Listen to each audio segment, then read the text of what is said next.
In the sprawling hills of Beverly Hills, where mansions touch the clouds and success stories echo through manicured gardens, lived Richard Thompson, a self-made tech mogul who'd built his fortune from a garage startup. His 30-room estate, with its polished marble floors and crystal chandeliers, stood as a testament to his 20 years of relentless work.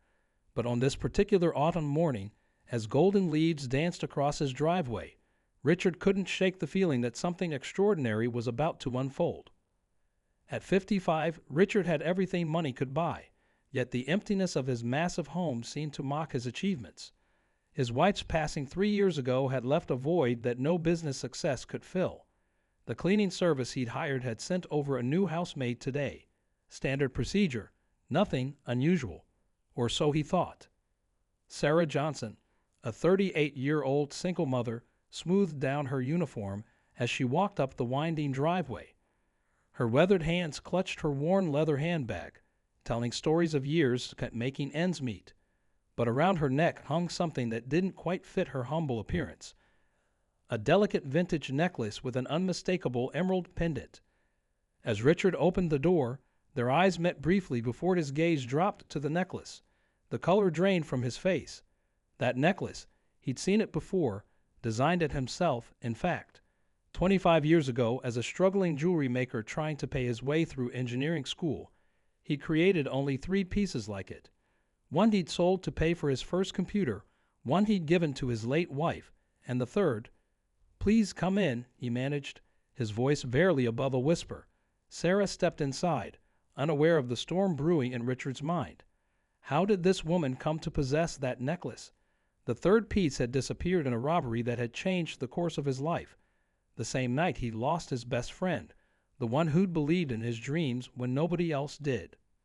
Sarah began her usual introduction, explaining her experience and references, but Richard barely heard a word.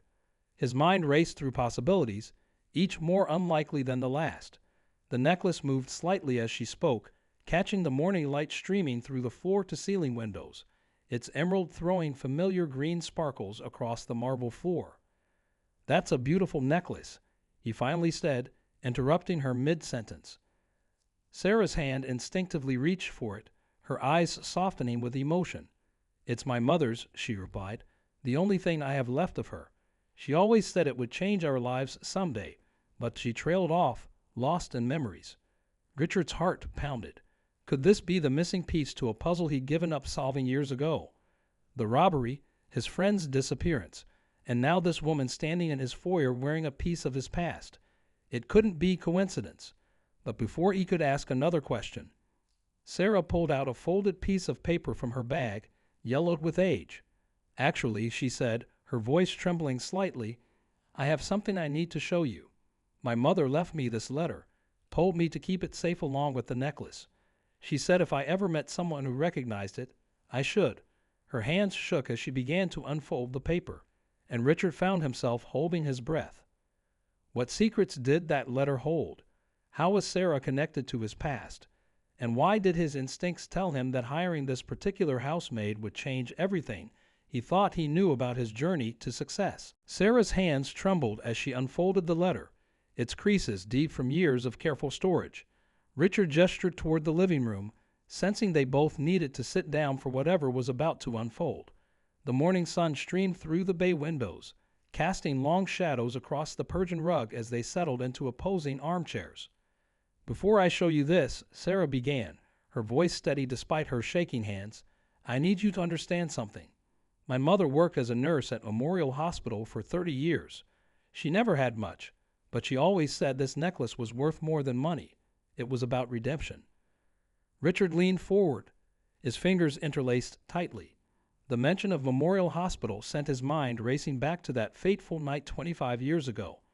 The robbery, the chase, the accident, and his best friend Thomas being rushed to that very hospital. The same night, the third necklace vanished. "Your mother," he said carefully, "was her name Catherine?"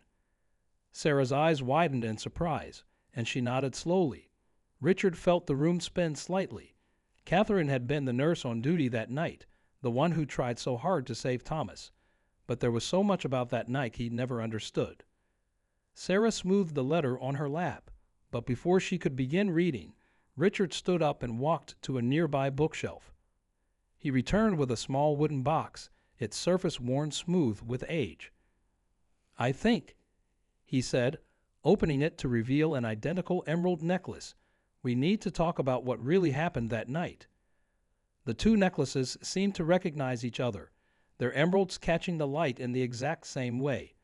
Sarah touched hers gently, tears forming in her eyes. "Mom always said this necklace had a twin, but I thought it was just another one of her stories. She had so many stories near the end." Richard's throat tightened as memories flooded back. "Thomas and I weren't just friends. We were like brothers. He invested everything he had in my first jewelry workshop, believed in me when I was nothing but a dreamer with empty pockets. The night of the robbery, he was helping me move these necklaces to a safer location." Sarah unfolded the letter further, revealing a small photograph tucked inside. It showed a younger Catherine in her nurse's uniform, standing next to a hospital bed. Richard's breath caught. There was Thomas, bandaged but smiling, holding something in his hand. "Mom never told me the full story," Sarah continued, her voice barely above a whisper, "but she said the man in this photo made her promise to keep the necklace safe until the right moment. She said it was part of a larger truth that needed to be protected." Richard stared at the photograph, his mind racing. Thomas hadn't died that night as everyone believed.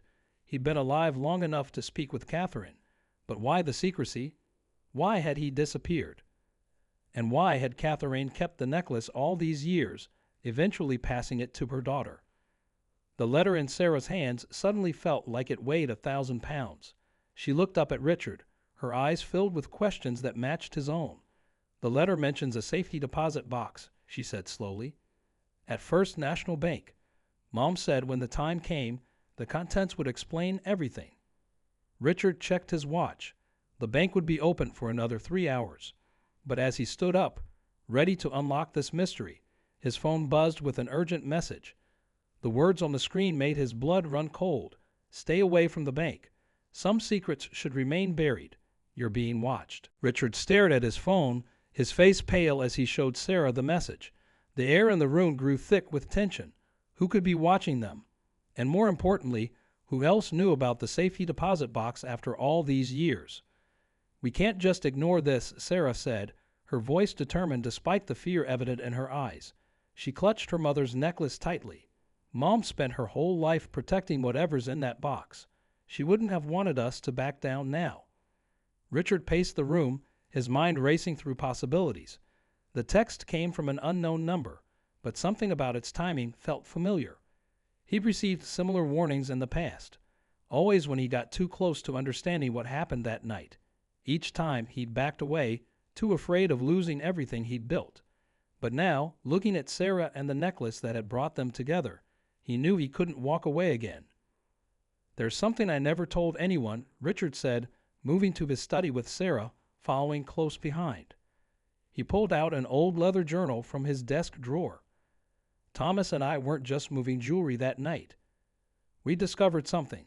Documents that could have changed everything. Documents that powerful people wanted to keep hidden." As he flipped through the journal's worn pages, Sarah gasped. There, pressed between the yellowed sheets, was a newspaper clipping about her mother. Catherine had been interviewed about a mysterious hospital incident just days before she received the necklace. The article was incomplete, but one quote stood out. "Sometimes doing the right thing means protecting the truth until the right moment comes." A sudden noise from outside made them both jump. Through the study window, they spotted a black SUV parked across the street, its windows tinted. Richard quickly shut the curtains, his hands shaking slightly. "We need to move fast," he whispered, "but we can't go to the bank directly.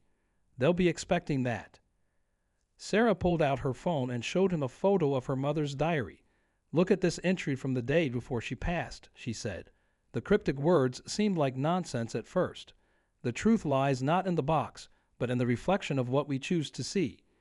Richard's eyes widened with understanding. "The safety deposit box is a decoy," he realized. "Your mother was clever. She knew someone would be watching. The real answers must be somewhere else." He looked at the two necklaces, identical in every way except. As he held them up to the light, something caught his eye. The emeralds, when aligned perfectly, created a pattern on the wall, numbers barely visible unless you knew to look for them. "These aren't just necklaces," Richard whispered. "They're keys." The sound of car doors slamming outside broke their concentration. Footsteps approached the front door, heavy, purposeful steps that couldn't be ignored. Sarah quickly photographed the pattern on the wall as Richard gathered the journal and letters. They had seconds to decide, face whoever was coming or find another way out. Through the back window, Richard could see his garage, where his restored 1965 Mustang waited, the car he bought with Thomas all those years ago, the same car they used the night everything changed. As the doorbell rang, echoing through the mansion with an ominous tone, Richard and Sarah shared a look of understanding. Sometimes the only way forward is to go back to where it all began. But before they could move, Richard's phone buzzed again. This time, the message made his heart stop. "I promised Catherine I'd protect you both. But after today, I can't anymore. You have 1 hour." The message from T sent Richard's world spinning. Thomas was alive and had been watching over them all this time. Before he could process this revelation, the front door lock clicked. Someone was using a key. Sarah quickly pulled Richard into the study closet, closing the door just as footsteps entered the room. Through the sliver of space beneath the door, they could see 2 pairs of shoes moving methodically through the study. "The necklaces have to be here somewhere," a gruff voice muttered. "The old lady never told us where she hid the evidence, but her daughter must have figured it out by now." Richard's hand found Sarah's in the darkness, squeezing gently to keep her calm. The emerald necklaces in their pockets seemed to grow heavier with each passing second. Sarah's free hand covered her mouth to quiet her breathing as the intruders moved closer to their hiding spot. Suddenly, Richard's phone lit up with another message. Despite being on silent, the screen's glow threatened to give away their position. The message read, "Your garage code. Use it at the hospital's East Wing entrance. Catherine left everything there. Trust no one else. You have 45 minutes. T." The footsteps paused.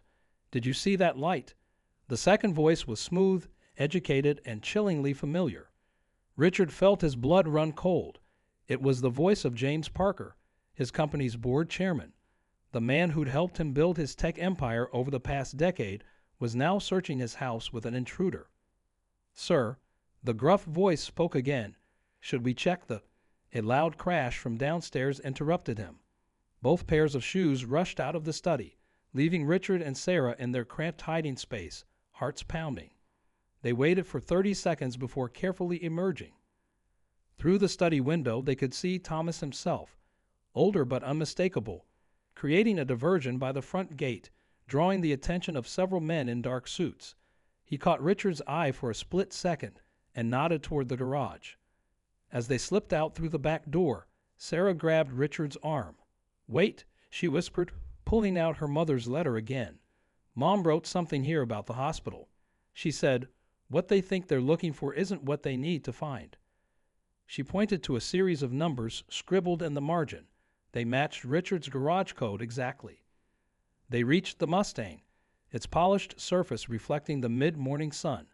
As Richard started the engine, Sarah gasped, pointing at the rearview mirror. There, stuck in the corner of the frame, was a small microchip, weathered with age but intact. "All these years," Richard breathed, carefully extracting the chip, "it was right here in my garage. Thomas must have hidden it that night before." His voice trailed off as realization dawned.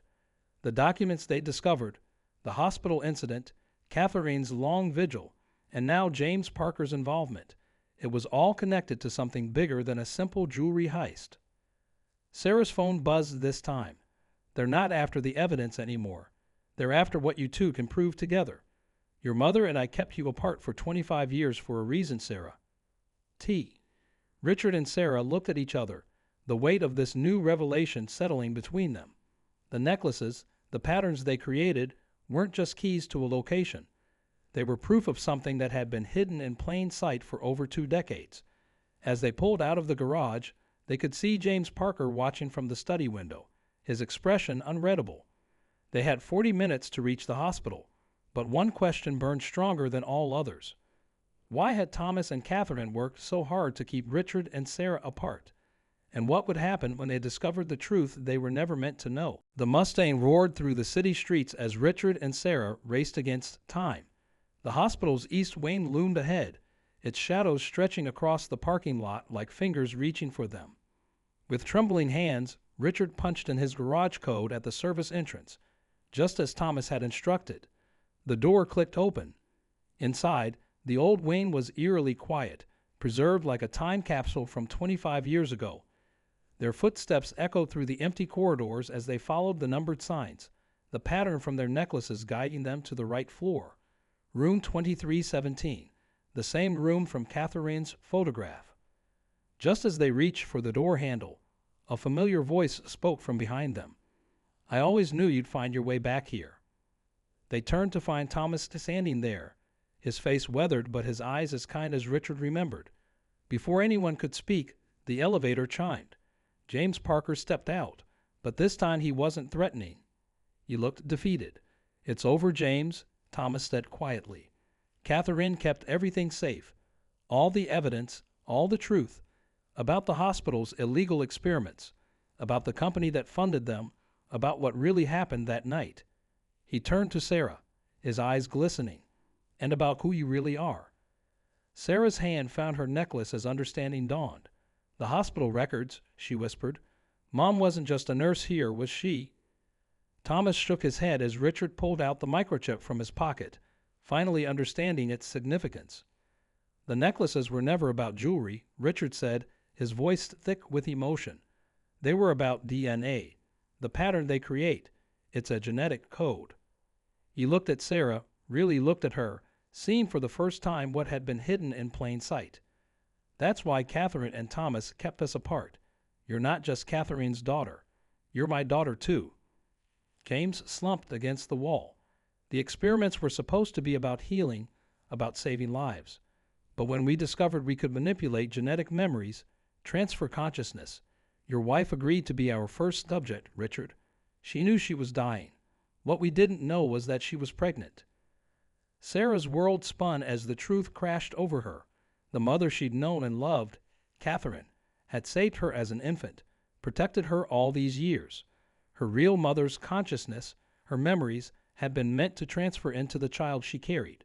An experiment gone wrong, a secret kept for decades. Thomas stepped forward. "Catherine found out what they'd done.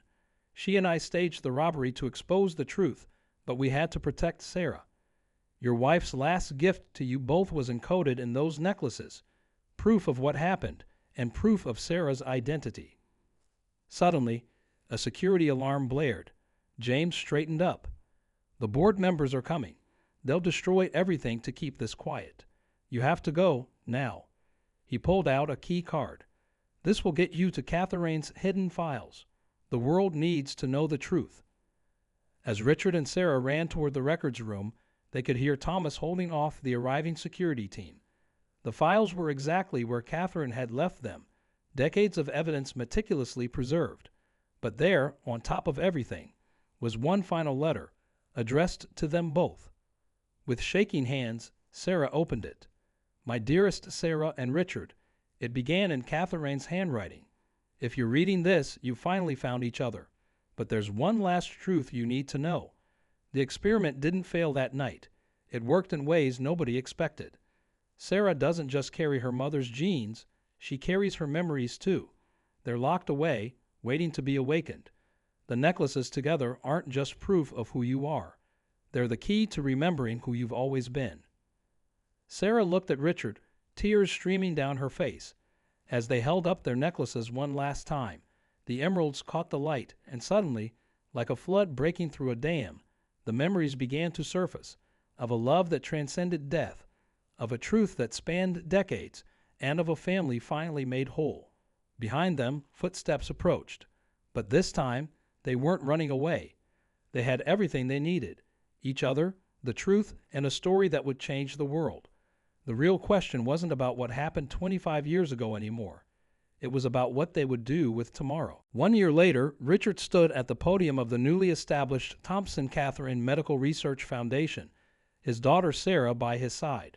The autumn breeze carried the sweet scent of justice as they addressed the crowd gathered for the foundation's opening ceremony. The exposed truth about the illegal experiments had shaken the medical world, but from its ashes rose something beautiful, a legitimate research center dedicated to ethical genetic research and healing.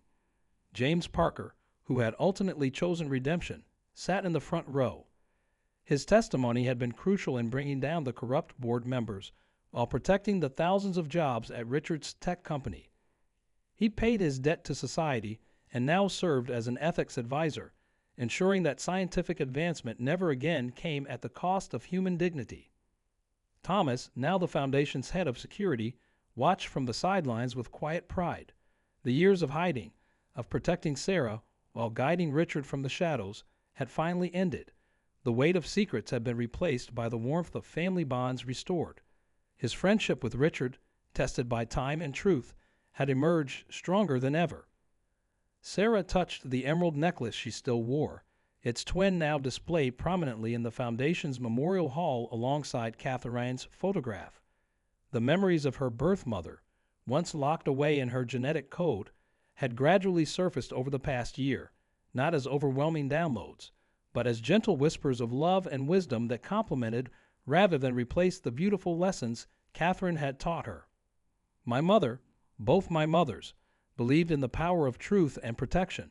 Sarah addressed the crowd, her voice steady and strong. Catherine showed me that family isn't just about blood or memories. It's about the choices we make to love and protect each other, no matter the cost. Richard stepped forward, placing a gentle hand on his daughter's shoulder. This foundation stands as a testament to three remarkable women: my late wife, who dreamed of helping others even in her final days; Catherine, who sacrificed everything to protect what was right; and my daughter Sarah, who bridges past and present, carrying forward the best of both her mothers. The evening concluded with the unveiling of the Foundation's motto, inscribed in elegant script beneath the intertwined symbols of two emerald necklaces: "Truth heals, love protects, memory endures." The words glowed softly in the setting sun, a reminder that some stories don't end with their telling. They live on in the changes they inspire. Later that night in Richard's study, now warm with family photos and memories no longer hidden, Sarah sorted through Catherine's old diary one last time. A loose page fell out, containing words she hadn't noticed before. "To my dearest Sarah, remember that the greatest experiments in life are not conducted in labs, but in the heart. Your mother's love lives in your genes, Catherine's protection lives in your spirit, and your father's strength lives in your future. Some miracles don't need to be engineered. They just need to be realized." Richard looked up from his desk, where the small microchip now sat framed alongside a photo of 3 generations of love and courage. "Ready to head home?" he asked his daughter. Sarah smiled, touching her necklace one last time. She didn't need its pattern to remind her who she was anymore, that truth lived in every beat of her heart. As they left the study, the security system Thomas had installed hummed quietly, protecting new dreams instead of old secrets. And somewhere, in the space between memory and mourning, 2 mothers smiled upon the family they had each loved enough to protect, enough to let go, and enough to bring together again. The truth had finally found its way home.